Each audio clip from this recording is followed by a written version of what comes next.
Nothing can alter your destiny, nor mine. Here's your look at the new McFarlane Toys Mortal Kombat 11 Shao Kahn.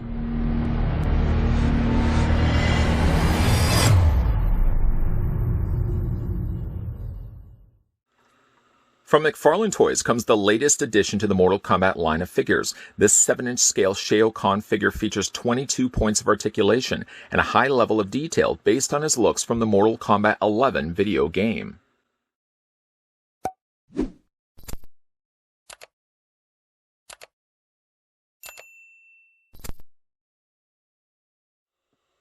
Before we feast our eyes on Shao Kahn, the first thing we're going to want to do is figure out how tall Shao Kahn stands.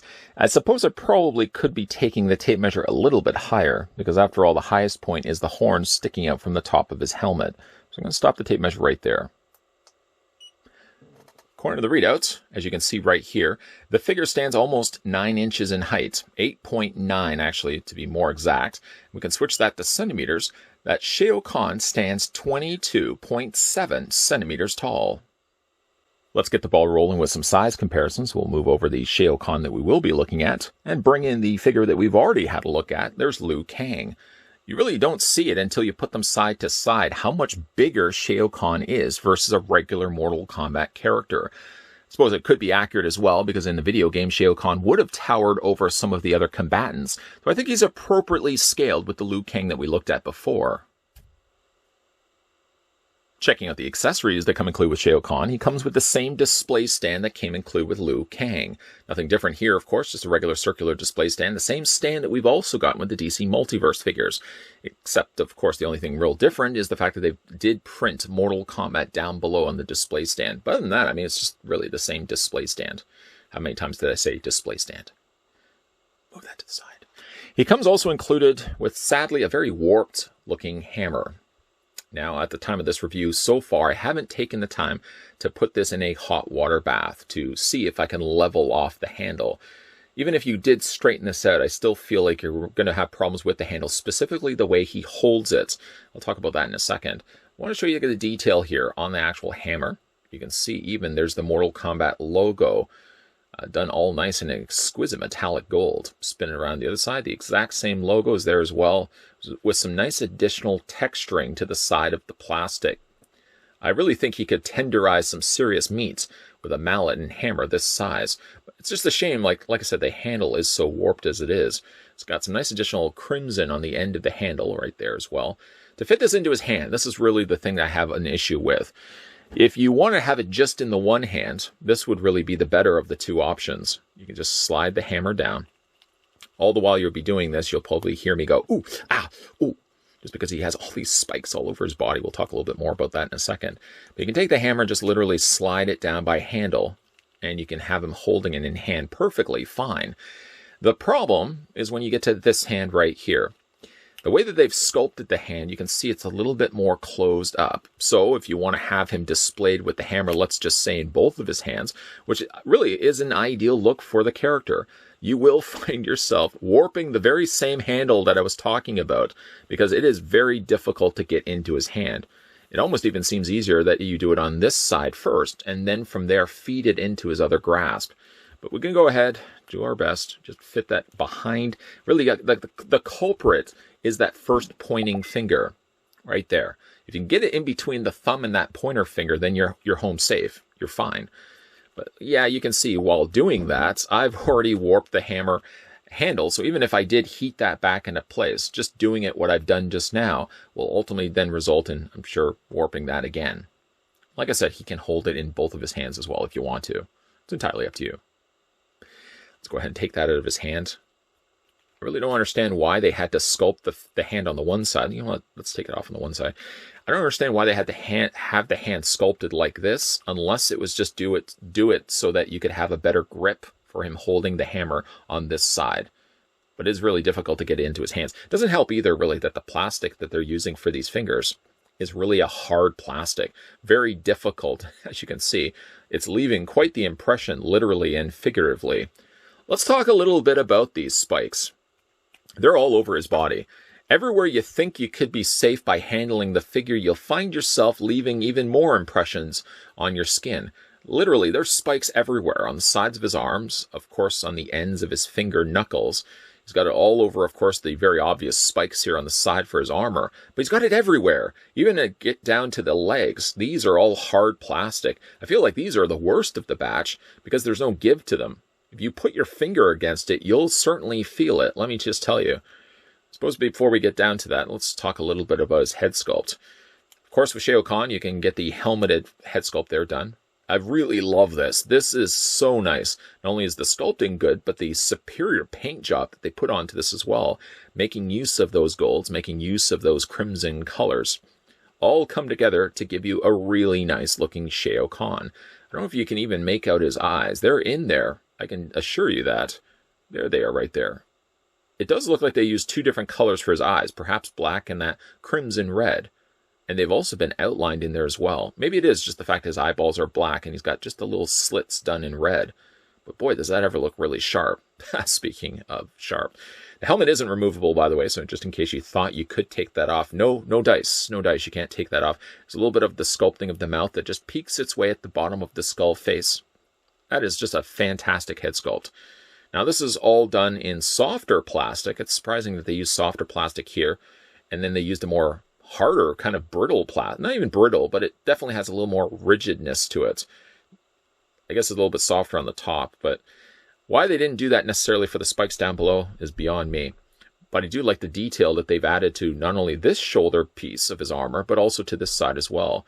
Where if you look closely, you can see all this stunning sculpt that they incorporated.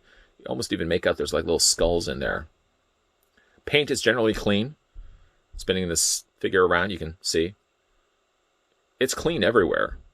I haven't really had any issues now that I think about it with McFarlane Mortal Kombat figures, or really for that matter, paint across all of McFarlane's releases have been pretty good as of late. Big giants, of course, spiked shoulder pad on the one side.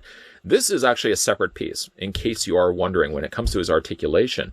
It was clever on their part that they kept this as a separate piece from the rest of his shoulder. So it doesn't limit when it comes to moving his arms. It does move it a little more limited when it comes to moving the arms outward. And as you see, as you bring the arms out, it's just going to start crippling, as you can see right there, this extra shoulder piece. So really, you can only swivel the arms back and forth. Really, where you're going to come to problems is when you start bending the arm out. But I guess we'll talk about that just in a second. Nice detail work on there on the gauntlets on his arms. He's got the sash and the skirted armor that he has on the front, which also carries way onto the back as well. Just again, loving the coloring that they use. This is probably just plastic. I don't suspect that they've gone in there and painted it, but even like the plastic is a nice rich crimson red. You can see they've sculpted the underside and really even all the areas that normally would be covered by additional plastic. If you were to peek that up, just lift that up to get a sneak peek underneath, McFarlane sculpted just as much care into that as he did on the outside of the figure as well. Things that you would normally be able to see. Again, you've got some nice armor that's been added in the gold there on top of, again, just the regular color of the brown. But again, I don't know why these spikes have to be so hard. Like, they're soft, I suppose, if you push against them. But if you're grabbing the figure to move its legs, I mean, I keep going like this, feeling like I'm pricking myself. It's not really the fault necessarily of McFarlane Toys. It's just simply the way that Shao Kahn is designed in the first place. So let's have a look at the posability on Shao Kahn. His head rotates all the way around. You would think for how much stuff is going on upstairs here that there would be a lot more issues when it came to rotating his head, and actually quite the contrary. They've left just enough of a gap in between the shoulder pieces here that it clears more than enough for space for the head, even to the point where you can rock it back and forth. Quite a bit, actually. So I like that. I think they did really put in a lot of consideration for how much movement a head needed to have. Really like that. As for the arms, we've already discussed this already. This one arm is no issue whatsoever. I mean, you can bring that forward and back, no problem. You can bring that also out with a nice ratcheted joint to the shoulder. You can't quite pull it off on this side, however. You can bring the arm forward and back fine and good. But when it comes to really bringing this arm out, though, is where, again, you're going to start buckling the plastic molding on the side of the armor. I really don't want to cause damage to that. I mean, I guess you could probably bring it out all the way, but I really wouldn't advise it. I mean, keep it maybe to this at the fullest extent of it. I probably would not go the full 90-degree angle bend, just because you could cause damage to this piece right here. But this arm, you can still move forward and back fine and good. He has a rotation on the bicep, and because this is a separate piece, it goes along for the ride, which in other words, they've attached it right here instead of up at the shoulder. So again, it doesn't limit posability when it comes to rotating his bicep. It does have a double hinge on the elbow, 1 and 2. It's just a little harder because he's got so broad of a forearm. He does also have the articulation on the hand, which rotates all the way around. And you can also hinge it back and forth, not limited by this extra piece that sticks out on his forearm. Then when it comes to his upper torso is on a ball joint. In addition to that, he's also got a ball joint down at the waist area as well. We can move that back and forth, so you can rock this back and forth this way. And I guess technically you could rotate his torso all the way around as well. So there's a lot of opportunities really available here with these figures. They can get them into some pretty interesting looking poses.